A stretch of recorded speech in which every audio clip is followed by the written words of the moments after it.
25 ruches, c'est il y a 3 ans. Et petit à petit, en extrayant le miel dans la cuisine, on a commencé par là. Après quelques péripéties Voilà, de débutants. Là, on se retrouve avec 150 ruches, avec une centaine de ruches en production et avec une miellerie qui tourne, qui commence à faire ses premiers pas.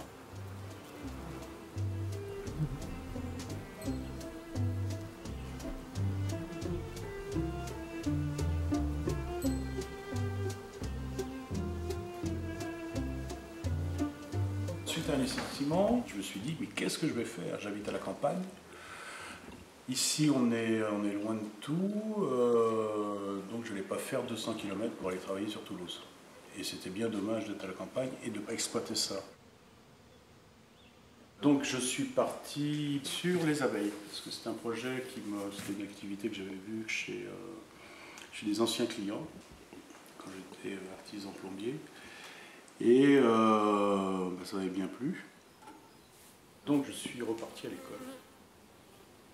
Quand commence la saison apicole, on consume ta ruche, et là tu rajoutes une hausse dessus. Et cette hausse, c'est des petits cadres. C'est là qu'elles vont mettre le miel que toi tu vas récolter. C'est ta part à toi. Donc tu mets une hausse, 2 hausses, 3 hausses. Bon, mais, avant, les vieux te disaient qu'ils mettaient 7 hausses. Nous, si on en met 3, on est très heureux. Et c'est vrai qu'à chaque fois qu'on ouvre une ruche, on a la surprise. On a une surprise, quoi. Alors elle est bonne ou elle est mauvaise. Soit ça déborde d'abeilles, soit elles sont parties. C'est un métier qu'on imagine très simple et qui en fait est assez complexe et qui demande beaucoup de connaissances. Il faut savoir reconnaître les bons endroits, savoir reconnaître les essences, savoir anticiper en se calquant sur la vie de la ruche. Et puis après, c'est des coups de poker. Tu te dis, je vais mettre mes ruches à tel endroit. Par exemple, cette année, je vais faire du miel de Bourdaine parce que bon, c'est très beau. Donc j'ai été dans les Landes porter quelques ruches. Et donc il s'avérait que c'était pas l'année de la Bourdaine. Mais il fallait que j'essaye quand même, quoi. Moi j'étais directrice d'école maternelle et j'ai pris ma retraite au même moment où il a terminé lui ses études. Ça fait que je suis quand même relativement disponible. Même si c'est pas moi l'apicultrice, je suis dans le sillage du monsieur. On a trouvé du tournesol. Maintenant, il faut trouver le propriétaire.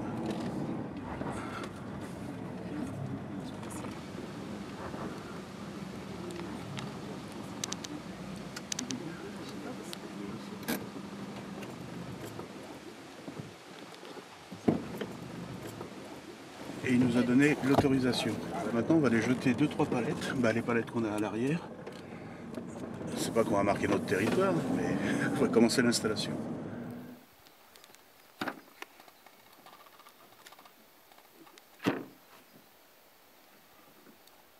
Il y a des tas de côtés moi, que j'ai découvert qui sont vachement intéressants, puis d'autres côtés, surtout physiques, je trouve, le côté vraiment musculaire, fatigant, quoi.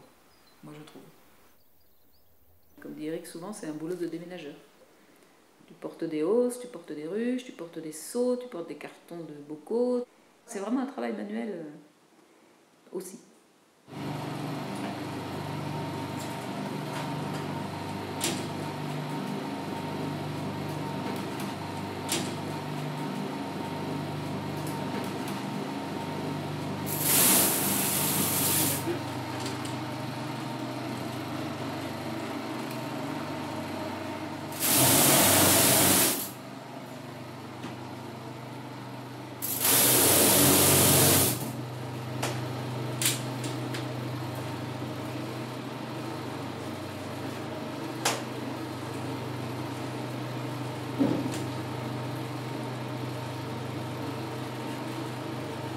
Alors là, il y a un truc qui est génial, c'est que quand le miel commence à couler, là, la première fois que ça coule, c'est génial.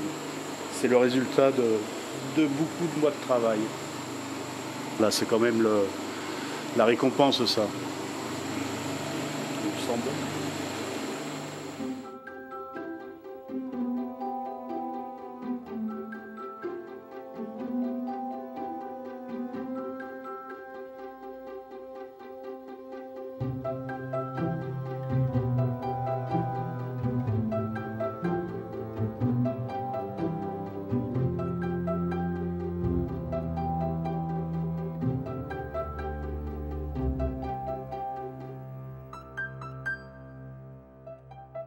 pense que c'était peut-être l'âge limite pour se lancer dans ce genre d'aventure. Il n'y en a peut-être pas beaucoup hein, qui commencent à cet âge-là. Oui, c'est sûr. Ouais. Après, il faut être réaliste, on ne sort pas un salaire comme ça d'un travail d'apiculteur. Et puis, c'est un travail qui se fait souvent de nuit, alors ça peut être fatigant aussi. On fait ça, on transhume la nuit. Ouais, mais moi, c'est le côté que j'aime bien, ça. Voilà, c'est le côté que j'aime moins.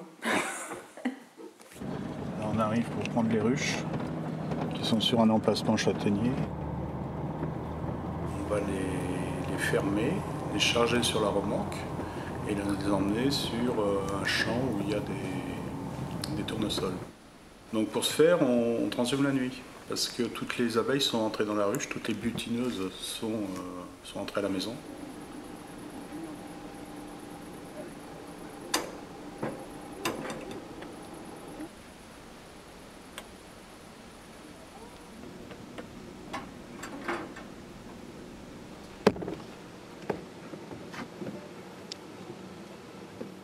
Ça sort de ce qu'on faisait avant, la plomberie, l'enseignement.